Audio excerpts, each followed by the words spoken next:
Hello everyone. So this week in school we are studying poetry, specifically children's poetry.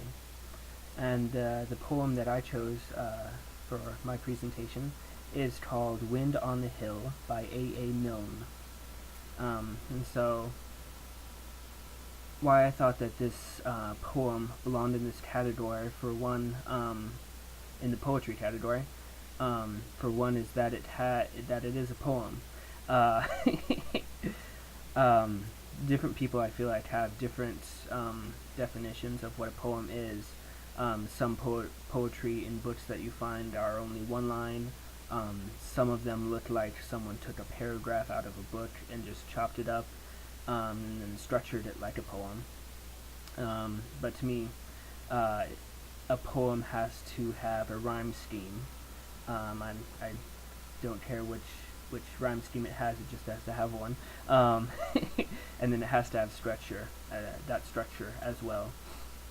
And this poem does that. It actually has a rhyme scheme of A B C B, which is one of my favorites. And then it belongs in the children's poetry category, and I'll read it for you, and you'll see why it does. The author, um, the way that he wrote it, it sounds like a child's thoughts. So here, I'll read it to you all. It says, "No one can tell me, nobody knows, where the wind comes from, where the wind goes. It's flying from somewhere as fast as it can. I couldn't keep up with it, not if I ran. But if I stopped holding the string of my kite, it would blow with the wind for a day and a night. And then when I found it, wherever it blew, I should know that the wind had been going there too.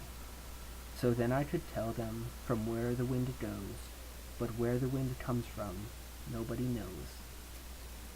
And when I read that, it like I said earlier, it sounds like a child's thoughts. It's talking about a kite, holding a kite. Something that um, you would picture children doing. And then I remember when I was a child, um, people telling me that you can't see the wind, it's impossible to see it, you can only feel it. And I remember thinking, I can see it. I can, like, if I look out at a lawn field of grain, or a lawn field of grass, you can see the wind as it blows by. And so this poem, talking about a child and his thoughts on the wind, it brought me back to my own childhood, which is another reason why I put it in the children's poetry category. And I hope you all liked the poem and the author. I really like A. Milne. He has a lot of good poetry out there. So thank you all. We'll see you later.